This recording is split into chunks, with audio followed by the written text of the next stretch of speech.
दोस्तों, कलयुग की जब शुरुआत हुई थी उस वक्त के भविष्यवक्ताओं ने इसके बढ़ने की एक निश्चित चाल का अनुमान लगाया था। अनुमान लगाया गया था कि कलयुग 3 पड़ाव में अपना समय पूरा करेगा, जिसमें पहला पड़ाव लोगों के खराब होने की शुरुआत होगी, वहीं दूसरे पड़ाव में मनुष्य लगभग खराब हो चुके होंगे, वहीं तीसरे पड़ाव में स्थिति और भी ज़्यादा भयावह हो जाएगी। लेकिन वर्तमान समय में कलयुग के लिए लगाए वो तमाम अनुमान ध्वस्त हो गए हैं। कलयुग जिस रफ्तार से आगे बढ़ रहा है उसने भविष्यवक्ताओं को चिंता में डाल दिया है। तो आइए आपको 2022 से 2030 के बीच में होने वाली उन भविष्यवाणियों के बारे में बताते हैं जिनका सच होना तय माना जा रहा है। वहीं आपको कलयुग और कल्कि अवतार के बारे में संपूर्ण जानकारी देंगे। कलयुग कैसे बढ़ेगा और कैसे उसका अंत होगा। 3 लाख साल बाद जन्म लेने वाले अवतार कैसे वक्त से पहले ही जन्म ले चुके हैं। तो इस वीडियो में हम ऐसी बातें बताने वाले हैं, यकीन मानिए, जो आपको कहीं देखने नहीं मिलेंगी। इसीलिए इस वीडियो को पूरा जरूर देखें। साथ ही ऐसे और वीडियो के लिए चैनल को अभी सब्सक्राइब कर लें। तो चलिए शुरू करते हैं। दोस्तों, पुराणों के अनुसार कलयुग की आयु 4,32,000 वर्ष है।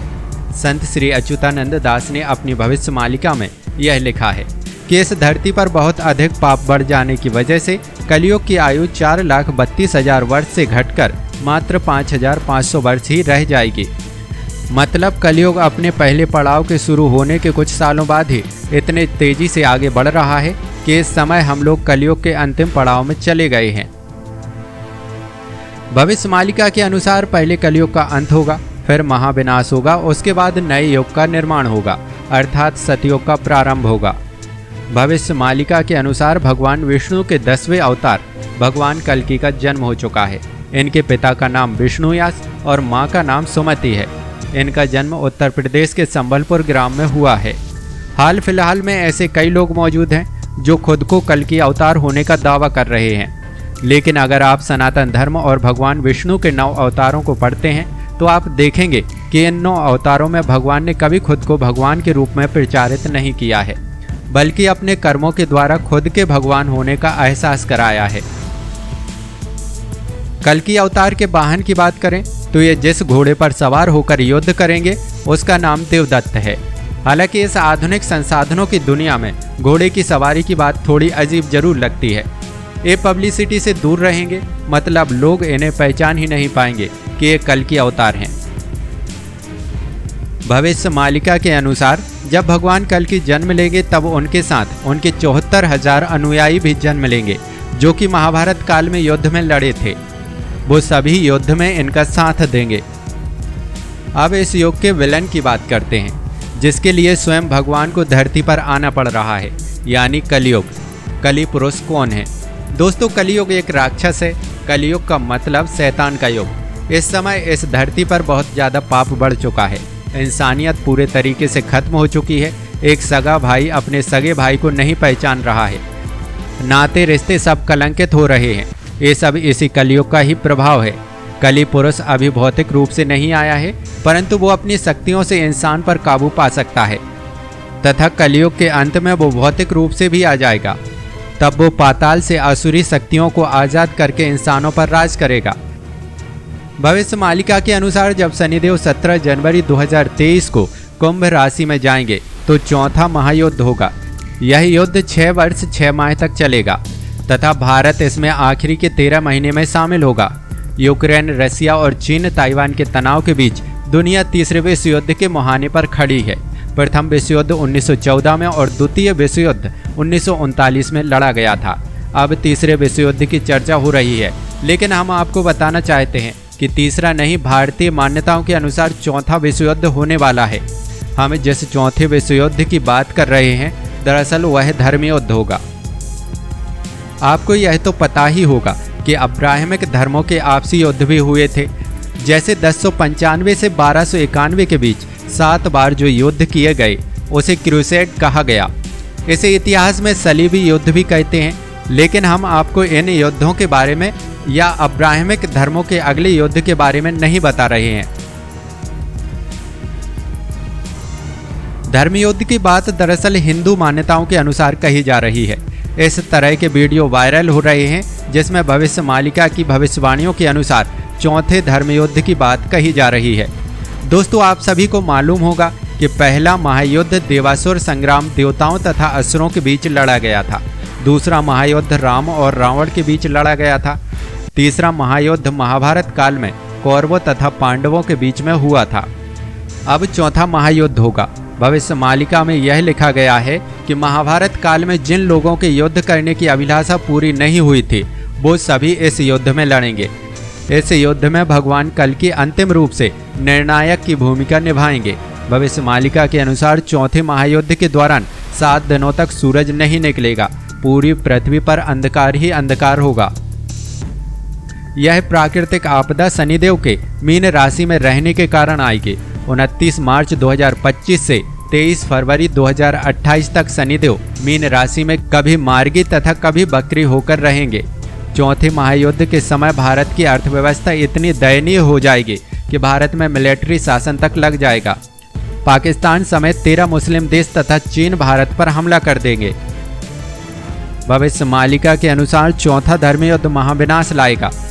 महाविनाश से पहले शिव के द्वारा किए गए इस धरती पर कुछ बदलाव देखे जाएंगे, जिनमें हमारे सामने प्राचीन काल के चिन्ह या सतयुग से संबंधित कुछ अवशेष सामने आएंगे और वो मंदिर या धर्म स्थल जो बहुत प्राचीन है उनमें से कुछ विलुप्त हो जाएंगे।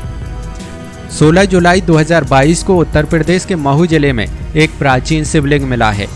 करीब 1 फुट लंबा और 1.5 फुट चौड़ा यह शिवलिंग चांदी का बताया जा रहा है, जिसके भीतर लाख भरा हुआ है।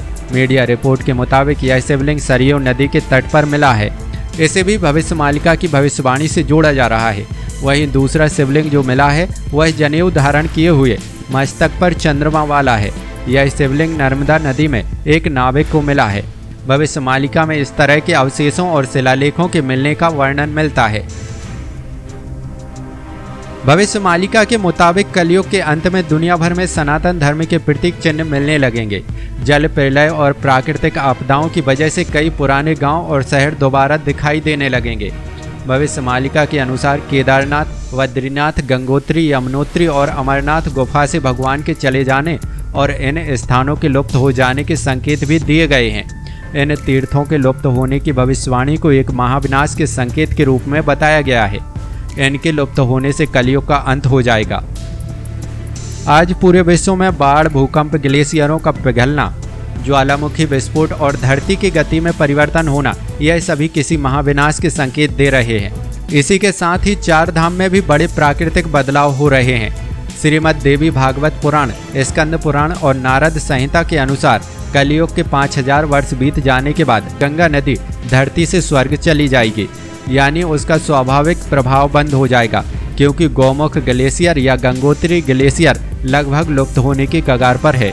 हिंदू धर्म ग्रंथ के अनुसार कलयुग के 5000 वर्ष हो चुके हैं। सिर्फ गंगा ही नहीं, यमुना और नर्मदा के लुप्त होने के भी संकेत हैं। दुश्मनों के द्वारा उड़ीसा को चारों तरफ से घेर लिया जाएगा।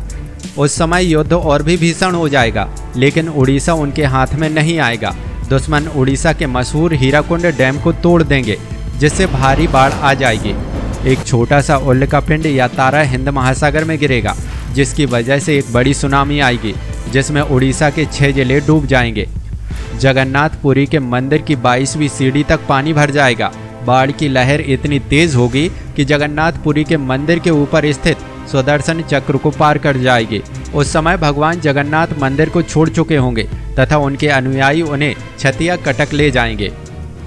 रूस के नेता भगवान जगन्नाथ को ले जाने की चेष्टा करेंगे तथा उड़ीसा पर हमला भी करेंगे। तब भीषण युद्ध होगा। लोग इतने दुखी और लाचार हो जाएंगे कि भगवान विष्णु से प्रार्थना करेंगे कि वो इस धरती पर अवतार लेकर पापियों का नाश करें। तब भगवान कल्कि सबके समक्ष प्रस्तुत हो जाएंगे। अनेक कोशिशों के बावजूद भी रूस भगवान जगन्नाथ को उड़ीसा से नहीं ले जा सकेगा। दोस्तों, जैसा कि आप सब जानते हैं कि अगर युद्ध होता है तो उस जगह की डेमोग्राफी भी बहुत हद तक बदल जाती है। इस चौथे महायुद्ध के बाद भी कुछ ऐसा ही होगा। दोस्तों, भविष्य मालिका के अनुसार चौथे विश्व युद्ध के बाद पाकिस्तान का नामो निशान मिट जाएगा। उसका भारत में विलय हो जाएगा। पाकिस्तान के साथ मिलकर लड़ने वाले देशों की स्थिति बहुत ज़्यादा दयनीय हो जाएगी। इन देशों में बहुत ही कम लोग जिंदा बचेंगे। चीन के कई टुकड़े हो जाएंगे। चीन नाम का कोई देश नहीं बचेगा। अमेरिका का एक बड़ा हिस्सा जलमग्न हो जाएगा। रूस में जो लोग बचेंगे वो हिंदू धर्म को अपना लेंगे। पूरी दुनिया में सिर्फ 11 देश ही बचेंगे। भारत दुनिया का सबसे शक्तिशाली देश होगा। भगवान कल्कि इसी समय कली पुरुष का भी संहार करेंगे तथा ये सभी धर्मों का नाश कर देंगे। सिर्फ एक ही धर्म बचेगा, वो है सनातन धर्म। भगवान कल्कि सनातन धर्म की स्थापना करेंगे। उसके बाद सतयुग का आरंभ होगा। ध्यान रहे कि सतयुग में सिर्फ 64 करोड़ लोग ही जाएंगे, बाकी सब के सब मारे जाएंगे। जो लोग ईश्वर में विश्वास रखते हैं सिर्फ वही लोग सतयुग में जाएंगे। नए युग के निर्माण के बाद 1000 वर्षों तक पृथ्वी पर शांति व्यवस्था कायम रहेगी। तो ये थी भविष्य मालिका की वो भविष्यवाणियाँ जो हमें डराती हैं। आपको इनमें से कौन सी भविष्यवाणी सच होती दिखती है? कमेंट बॉक्स में लिखिए। अगर आपको वीडियो पसंद आया तो वीडियो को लाइक, शेयर और चैनल को सब्सक्राइब जरूर करें। वीडियो को पूरा देखने के लिए धन्यवाद। जय हिंद।